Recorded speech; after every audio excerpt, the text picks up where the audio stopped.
अब हम Ohm's law पढ़ लेते हैं इससे रिलेटेड। हम क्या कर रहे हैं यहाँ पे, हम पढ़ रहे हैं इलेक्ट्रिक करंट वाला चैप्टर पढ़ रहे हैं क्लास 12 फिजिक्स का। तो हम ओम्स लॉ को एक्सप्लेन करते हैं। ओम्स लॉ क्या है? It states that if the physical state of any conductor, temperature, density etcetera, ऐसी फिजिकल, यही फिजिकल स्टेट होती है, और भी फिजिकल प्रॉपर्टी जो होती है उन्हीं को हम फिजिकल स्टेट्स में कंसिडर करते हैं। तो इसने बोला it states that if the physical state of any conductor does not changes the ratio of potential difference to the electric current remains constant. अगर ऐसा होता है किसी कंडक्टर की फिजिकल स्टेट चेंज नहीं होती है तो उस केस में जो पोटेंशियल डिफरेंस अप्लाइड होगा across the end of conductor to the ratio of current is always constant. या फिर हम इसको इस तरीके से भी डिफाइन कर सकते हैं कि the potential difference applied across the end of conductor is directly proportional to the current flowing through the conductor in the case of physical states are constant for the conductor। तो इस case में हम इसको इस तरीके से बोल सकते हैं, देखो v upon I equal to constant, या फिर v डायरेक्टली प्रोपोर्शनल आई भी हम इसको बोल सकते हैं। तो v इक्वल टू क्या निकल के आ जाएगा, आई आर। देखो जैसे यहाँ पे ये जो कॉन्स्टेंट है इस कॉन्स्टेंट को r से डिफाइन करते हैं, और ये जो r होता है इसको हम रेजिस्टेंस ऑफ द कंडक्टर कह देते हैं। इस r की, इस रेजिस्टेंस की जो यूनिट होती है उसको ओम बोलते हैं, या फिर हम उसको इस तरीके से भी रिप्रेजेंट करते हैं। डायमेंशन अगर तुम इसका निकालोगे रेजिस्टेंस का तो निकल के आएगा ML2T-3A-2। तो डायमेंशन भी इसका यहाँ पे ध्यान रखना है। और इस ग्राफ को भी यहाँ पे ध्यान रखना है कि किसी कंडक्टर के लिए V और I के बीच में V क्या हो गया, potential difference applied across the end of conductor, and I is the current flowing in the conductor. इन दोनों के बीच में जो ग्राफ होगा किसी मेटल के लिए या फिर किसी कंडक्टर के लिए बोल सकते हो, एक हमेशा स्ट्रेट लाइन ग्राफ निकल के आता है जो क्या फॉलो करता है, ओम्स के लॉ को, V इक्वल टू IR को फॉलो करता है।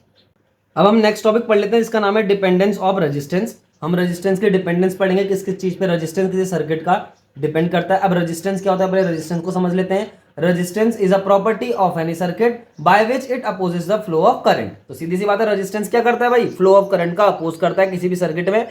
तो इस तरीके से रेजिस्टेंस की डिपेंडेंस लेंथ पे होती है, एरिया पे भी होती है। लेंथ के डायरेक्टली प्रोपोर्शनल होता है रेजिस्टेंस किसी भी सर्किट का। इसका मतलब क्या है कि कंडक्टर की लेंथ जितनी ज्यादा होगी उस कंडक्टर का रेजिस्टेंस उतना ही हाई होगा। इसी तरीके से किसी कंडक्टर का एरिया जितना ज्यादा होगा उसका रेजिस्टेंस उतना कम हो जाएगा। कहने का मतलब क्या है, इस ये एरिया के इनवर्सली प्रोपोर्शनल होगा। एरिया जितना हाई होगा किसी कंडक्टर का उतनी ही कम उसकी रेजिस्टेंस होगी। एरिया हाई होने का मतलब क्या है, उस कंडक्टर की मोटाई जितनी ज्यादा होगी उसका रेजिस्टेंस उतना ही कम हो जाएगा, और कंडक्टर जितना थिन होगा, जितना पतला होगा, उसका रेजिस्टेंस उतना ही हाई होगा। अब ये दो इक्वेशन इनको आपस में अगर हम कंबाइन करेंगे तो R directly proportional L by A आ जाएगा। जैसे ये डायरेक्टली प्रोपोर्शनल का साइन यहाँ पे से हटाएंगे तो इक्वल टू लगा देंगे और एक कांस्टेंट जोड़ देंगे जिसको हम यहाँ रो बोलते हैं। ये रो जो है इसको हम स्पेसिफिक रेजिस्टेंस और रेजिस्टिविटी ऑफ द सर्किट भी कह सकते हैं। ये हर मेटल के लिए अलग अलग होती है, मेटल की स्पेसिफिक प्रॉपर्टी है। अगर हम यूनिट ऑफ रो की बात करें, यानी कि इस हम रेजिस्टिविटी की यूनिट निकालें या फिर हम इसको स्पेसिफिक रेजिस्टेंस भी बोल लें, इसकी यूनिट अगर हम फाइंड आउट करें तो ओम इंटू मीटर निकल के आएगी। जब यहाँ पे आप इस रेजिस्टेंस की यूनिट ओम रखोगे, इस लेंथ के लिए मीटर रखोगे और इस एरिया के लिए मीटर स्क्वायर रखोगे तो इस रो की यूनिट ओम इंटू मीटर, या फिर इस तरीके से हम इसको ओम मीटर भी लिख सकते हैं। ये निकल के अपने आप आ जाएगी। अगर हम डायमेंशन निकाले रो का तो डायमेंशन निकल के आता है ML3T-3A-2। अब एक चीज और ध्यान रखनी, देखो छोटा सा ये है यहाँ पे, ये एक रिमेंबर यानी कि इसको नोट की तरह ध्यान रखना। देखो V equal to I R होता है, हमें अच्छे से पता है। V इक्वल टू आई और R की वैल्यू जो हम यहाँ पे है रो L अपॉन ए यहाँ पे हमने पुट कर दी। अब देखो ये I अपॉन ए है, इस I अपॉन ए को उसने J लिख दिया करंट डेंसिटी, तो V equal to J rho L आ गया। अब देखो हम अच्छे जानते हैं V equal to E into L होता है, या फिर V equal to E into R, E into D, कुछ भी बोल सकते हैं। तो हमने V की जगह ई इंटू एल रख दिया और इधर J रो L है, L से L कट गया तो equal to J into rho आ गया। तो electric field equal to J into rho, या फिर हम ऐसा बोल सकते हैं, यहाँ पे तुम रो को डिफाइन कर सकते हो। Rho is the current density of the circuit is defined as the ratio of electric field to the current density at any point of the circuit. तो इस तरीके से हम क्या कर सकते हैं, रजिस्टिविटी को या फिर स्पेसिफिक रेजिस्टेंस को डिफाइन भी कर सकते हैं। अब हम इलेक्ट्रिक रेजिस्टेंस और कंडक्टेंस को फिर से समझ लेते हैं। इलेक्ट्रिक रेजिस्टेंस क्या होता है, कंडक्टेंस क्या होता था, अभी हमने देखा था R equal to V by I होता है, यानी कि V upon I. Resistance equal to potential difference divided by current flowing in the circuit. Unit of R ohm हम पढ़ चुके हैं, या फिर इसको हम OHM लिख दो, या फिर ओम का साइन इस तरीके से बना दो। यूनिट ऑफ R किस तरीके से कैलकुलेट कर सकते हैं, देखो इसका MKS यूनिट हम यहाँ पे कैलकुलेट कर रहे हैं। देखो ओम बराबर क्या होगा, देखो ये V है, इसका यूनिट वोल्ट होता है, तो वोल्ट पर एम्पियर हो गया। अब वोल्ट जो है यहाँ पे क्या है, ये पोटेंशियल डिफरेंस है। तो पोटेंशियल डिफरेंस जो होता है वो उसका फॉर्मूला क्या होता है, W अपॉन Q होता है, यानी कि वर्क अपॉन चार्ज। तो वर्क का यूनिट क्या हो गया, देखो जूल हो गया, और इस चार्ज का यूनिट कूलाम रख दिया। तो इस वोल्ट की जगह जूल पर कूलाम रख दिया, ये एम्पियर इसी तरीके से रहेगा।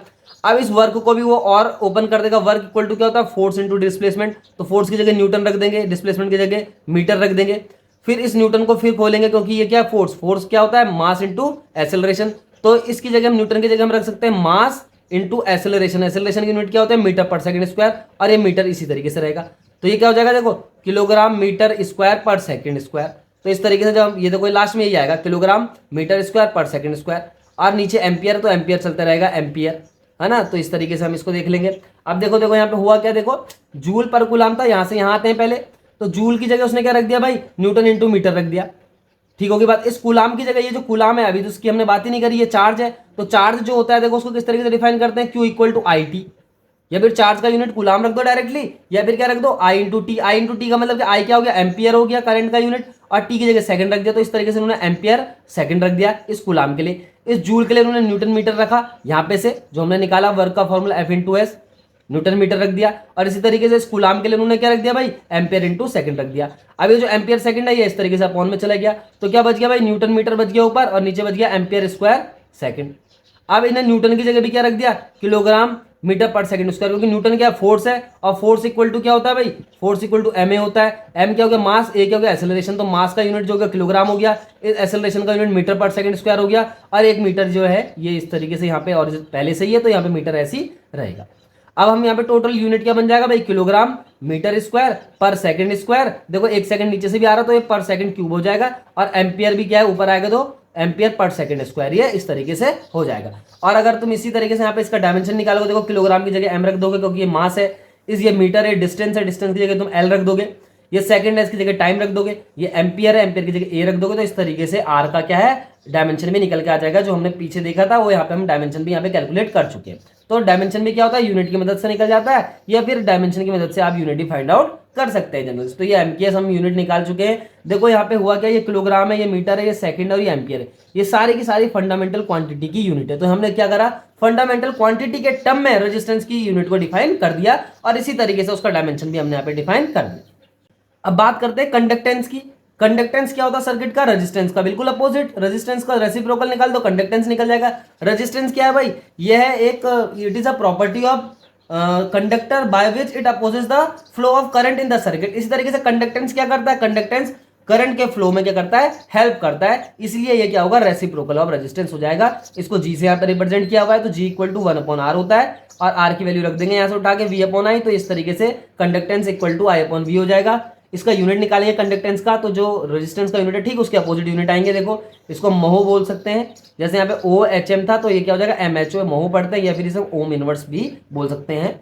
डायमेंशन कैसे निकल जाएगा, ठीक इसके डायमेंशन बिल्कुल अपोजिट आएगा। M के ऊपर -1 आ जाएगा, L के ऊपर -2 आ जाएगा, T प्लस में हो जाएगा, और A भी क्या हो जाएगा, प्लस में हो जाएगा। इस तरीके से ये कंडक्टेंस भी डिफाइन हो गई किसी भी कंडक्टर के। अब हम बात कर लेते हैं रजिस्टिविटी एंड कंडक्टिविटी। अभी तक हमने क्या पढ़ा, रेजिस्टेंस और कंडक्टेंस पढ़ लिया सर्किट के बारे में, कंडक्टर के बारे में। अब हम उसकी रजिस्टिविटी और कंडक्टिविटी को डिफाइन करते हैं।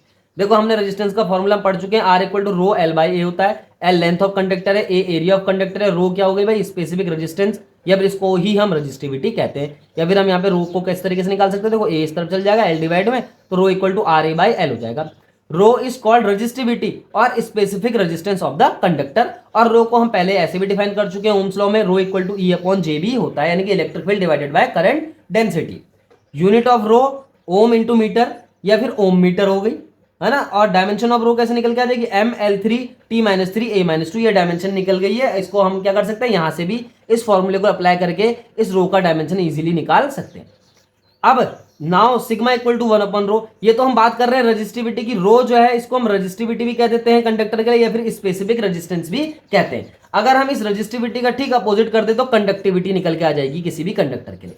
तो सिग्मा इक्वल टू 1/रो है, और sigma is called the specific conductance और conductivity of the conductor, and sigma is also defined as J/E because rho is defined as E/J, Therefore sigma is defined by J/E। बिल्कुल रो का opposite क्या होता है, sigma होता है। Sigma क्या हो गई, कंडक्टेंस बोल सकते हैं, स्पेसिफिक कंडक्टेंस या फिर conductivity of the conductor. Since from derivation of the Ohm's law, देखो ओम्स लॉ के डेरिवेशन जब भी हम करते हैं तो ओम्स लॉ का डेरिवेशन मैं तुम्हें अलग से कराऊंगा, यहाँ पे मैंने किया नहीं है। तो क्या बोला मैंने कि ओम्स लॉ के डेरिवेशन से रो की वैल्यू जब हम फाइंड आउट करते हैं, रो की वैल्यू निकल के आती है M/E² 1/N 1/τ। M तो क्या हो गया, मास ऑफ इलेक्ट्रॉन, ध्यान रखना। E क्या हो गया, इलेक्ट्रॉनिक चार्ज। N क्या है, number of electron per unit volume. और टाउ यहाँ पे क्या है, रिलैक्सेशन टाइम है। अब ये रिलैक्सेशन टाइम क्या होता है भाई, बस जनरल से ध्यान रखना है, दो इलेक्ट्रॉनों के बीच दो इलेक्ट्रॉनों के बीच टक्कर में जितना भी समय लगता है उसको हम रिलैक्सेशन टाइम कहते हैं, और ये रिलैक्सेशन टाइम हमेशा क्या रहता है, कांस्टेंट रहता है। यानी कि दो इलेक्ट्रॉनों के बीच जो टक्कर का समय है वो हमेशा ही कांस्टेंट रहता है, और उसको हम रिलैक्सेशन टाइम टी से रिप्रेजेंट कर लेते हैं। तो ध्यान रखना, रो का एक फॉर्मूला और है, ये ओम्स लॉ की डेरिवेशन से निकल के आता है, rho equal to M upon E square 1/n 1/τ। M क्या हो गया, फिर से समझ लेते हैं, mass of electron, E is the electronic charge यानी कि charge on the electron, n is the number of electron in the conductor per unit volume, and tau is the relaxation time period। तो इस तरीके से sigma निकल के आ जाएगा, हम रो की वैल्यू यहाँ पे रख देंगे तो सिग्मा निकल के आएगा E square N tau upon M, ध्यान रखना है। तो इस तरीके से हम क्या बोल सकते हैं, स्पेसिफिक कंडक्टेंस या कंडक्टिविटी को इस तरीके से भी डिफाइन कर सकते हैं। तो जितनी भी चीजें मैंने यहाँ पे बताई हैं, इन चीजों को ध्यान रखना है, दिमाग में रखना है। छोटी छोटी चीजें हैं, जैसे ये हमने पढ़ा रेजिस्टेंस, कंडक्टेंस और रजिस्टिविटी, कंडक्टिविटी। रजिस्टिविटी को हमने क्या स्पेसिफिक रेजिस्टेंस भी बोला, कंडक्टिविटी को हमने स्पेसिफिक कंडक्टेंस भी बोला। इन सारी चीजों को ध्यान में रखना है, तब जाके क्या कहते हैं इलेक्ट्रिक करंट वाला यूनिट तुम्हें समझ में आएगा। Thank you.